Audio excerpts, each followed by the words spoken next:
আসসালামু আলাইকুম রহমতুল্লাহি বরকাতু। সবক নং 43 আনার হুকুম।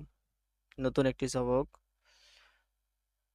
এই সবকটা বাংলা সহকারে আমরা যেগুলো পড়াই, যারা আমাদের কাছে পড়ে সবাইকেই বাংলা সহকারে আরবিটা মুখস্থ করানো হয়।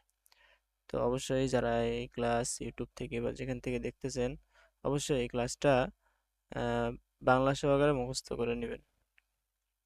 কারণ আমি বলতেছি, আলিফ আনা টানতে মানা চার আনা টানা।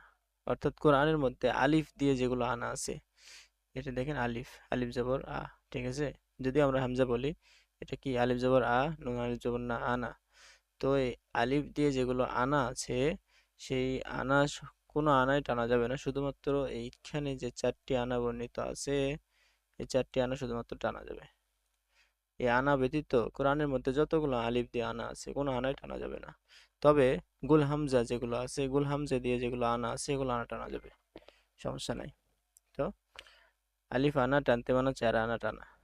আলিফ আনা টানতে মানা অর্থাৎ আলিফ দিয়ে যেগুলো আনা আছে, আনাগুলো টানা যাবে না।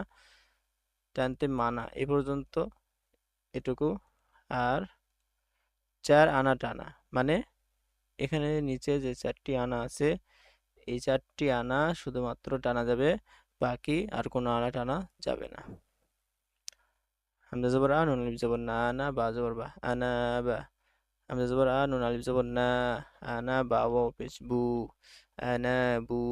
হামজা জবর আ, নুন আলিফ জবর না, আনা মিম জের মি, লাম জবর লা, আনা মিলা। হামজা জবর আ, নুন আলিফ জবর না, আনা সিন ইয়া জের সি, ইয়া জবর ইয়া, সিয়া। তো মুখস্থ কেমনে রাখবেন? আলিফ আনা টানতে মানে চার আনা টানা, আনা বা, আনা বু, আনা মিলা, আনা সিয়া। ঠিক আছে। তো এই ছিল আজকের সবক। আসসালামু আলাইকুম রহমতুল্লাহ।